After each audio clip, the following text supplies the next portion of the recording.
Good evening, everyone.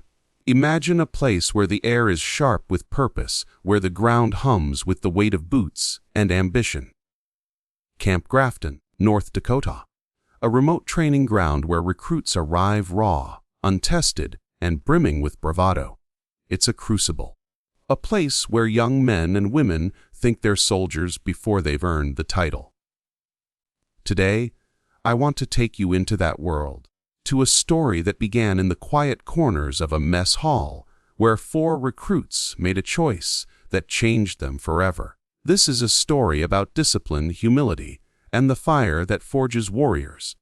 Picture this. A gray personnel transport rolls into Camp Grafton just before dawn. Out steps a woman, average height, slender, moving like fog across a lake. No insignia, no name tag, no unit patch, just regulation fatigues and a black leather notebook. To the recruits, she's an anomaly. Who the hell is that? They whisper. A civilian.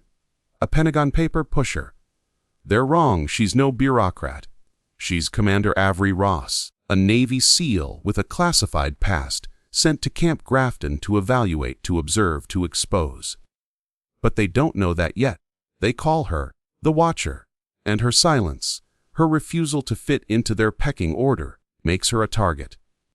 Meet Bravo Squad's 4 recruits. Darren Cook, the cocky Boston kid, all swagger and dominance. Leo, Slim, Mendoza, a trash-talking Texan with a black belt. Mark Jenkins, a brooding former linebacker with fists like bricks. And Troy Jansen, the Joker, always trailing the pack. They're fresh out of infantry prep, full of pride and itching to prove themselves. To them, Ross is an outsider, a mystery, a challenge. She's writing about us. Cook sneers, eyeing her notebook. Let's give her something to write about. Their plan is simple: corner her in the mess hall, shake her confidence, maybe flip that notebook. They don't know they're walking into a trap of their own making.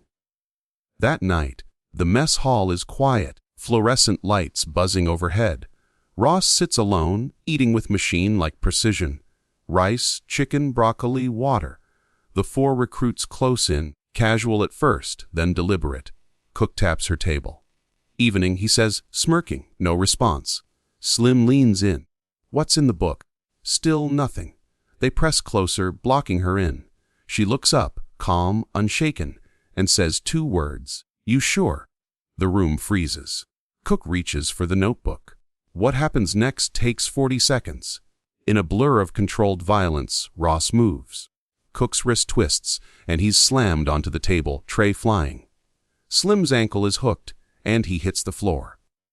Jenkins charges, but Ross sidesteps, dropping him with a precise hammer fist to the neck. Jansen, the Joker, just stands there, hands raised, knowing he's outmatched. 40 seconds and 4 recruits are down. Humbled, stunned, exposed.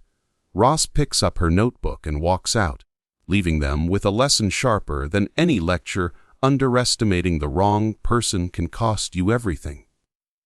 The next morning, the truth spreads like wildfire. Staff Sergeant Darnell storms in, demanding answers. Ross hands him her notebook, revealing her identity. Commander Avery Ross, Navy SEAL, retired but active under the Shadow Protocol. She's no observer. She's a ghost, a classified operative sent to test the base's integrity. Her red, marked pages detail everything: the recruits' egos, their patterns, their flaws. But instead of punishment, she requests no charges. They learned more in 40 seconds than they would in 4 weeks, she says. The mess hall incident becomes legend, and Ross becomes something more. A mirror showing the recruits who they could become if they shed their pride. The 4 recruits don't stay down. Humiliated but awakened, they change. Cook, once all ego, starts training with precision, asking questions that matter. Jenkins, the Joker, tracks metrics like a tactician. Mendoza pushes physical limits, and Jansen studies leadership, learning to carry the team's weight. Ross doesn't just watch anymore. She trains them. Her drills are relentless balance, combat breathing, stress inoculation. No yelling, no ego, just results. The entire base feels the shift, Barracks are cleaner, runs are faster, discipline is chosen, not enforced. Ross's presence flips a switch, waking Camp Grafton from its complacency. Weeks later, the four, now Team Viper 3, face their ultimate test Operation Iron Current in the Black Range, New Mexico. A 72-hour recon mission, no GPS, real risks. They move as one, honed by Ross's lessons. Move with purpose. Don't search for the enemy, expect them. But the mission goes sideways. A mysterious drone, jammed comms, and Jenkins's sprained ankle trap them in a canyon. Jansen makes the call. He'll run 12 clicks alone to rally Point Delta. Bruised, bleeding, guided by Ross's voice. Be the one who saves them. He reaches the evac point and brings help. The team survives because of him, because of her.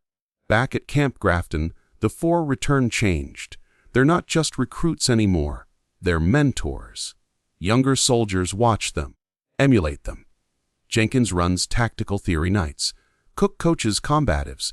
Mendoza becomes a quiet gym instructor. And Jansen, he's tapped for SEAL prep, a shadow candidate with Ross's fingerprints on the orders.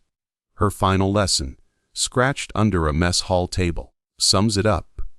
We were fools and she made us warriors. Commander Avery Ross didn't come to Camp Grafton to punish or to shine. She came to expose, to awaken, to forge. She taught us that respect isn't given by rank or uniform. It's earned through action. That discipline isn't enforced. It's chosen.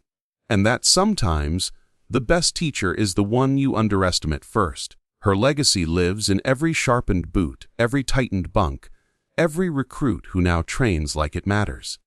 Because it does. She was the fire, and they became the hammers. Let's all strive to be worthy of that fire, to carry the weight, and to forge ourselves into something greater. Thank you.